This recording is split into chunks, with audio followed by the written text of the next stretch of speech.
Thomas the Tank Engine wouldn't stop being a nuisance. Night after night, he kept the other engines awake. "I'm tired of pushing coaches. I want to see the world." The other engines didn't take much notice, for Thomas was a little engine with a long tongue.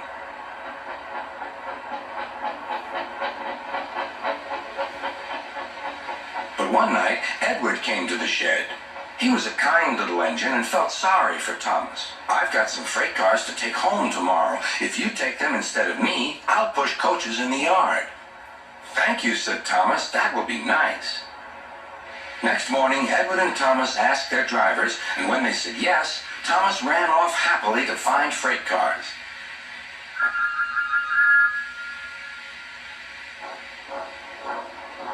Now, the freight cars are silly and noisy. They talk a lot and don't attend to what they are doing. And I'm sorry to say they play tricks on an engine who is not used to them. Edward knew all about the freight cars. He warned Thomas to be careful, but Thomas was too excited to listen.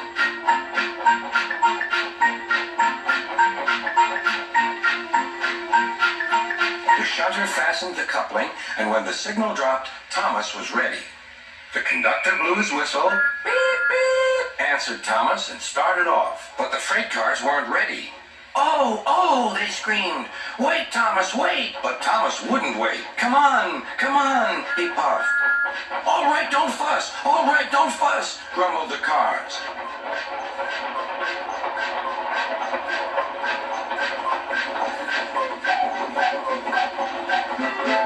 Thomas began going faster and faster. "Whoosh!" he whistled as he rushed through Henry's tunnel.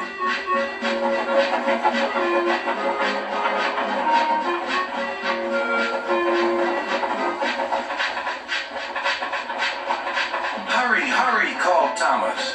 He was feeling very proud of himself. But the cars grew crosser and crosser. At last, Thomas slowed down as he came to Gordon's Hill.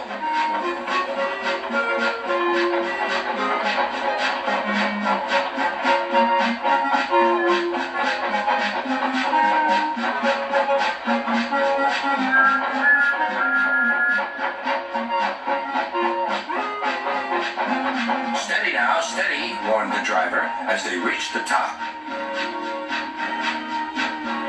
He began to put on the brakes. We're stopping," called Thomas. "No, no, no," answered the cars, bumping into each other. Go on, go on." Before the driver could stop them, they had pushed Thomas down the hill and were rattling and laughing behind him.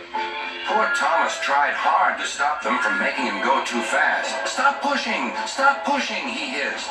But the cars took no notice. Go on," they giggled in their silly way. "There's the station. Oh dear, what shall I do?" cried Thomas. They rattled straight through and swerved into the goods yard. Thomas shut his eyes. "I must stop." When he opened his eyes, he saw he had stopped just in front of the buffers. There, watching him, was Sir Topham Hatt. "What are you doing here, Thomas?" he asked.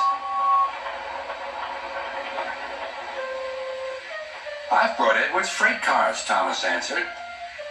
"Why did you come so fast?" "I didn't mean to. I was pushed," said Thomas.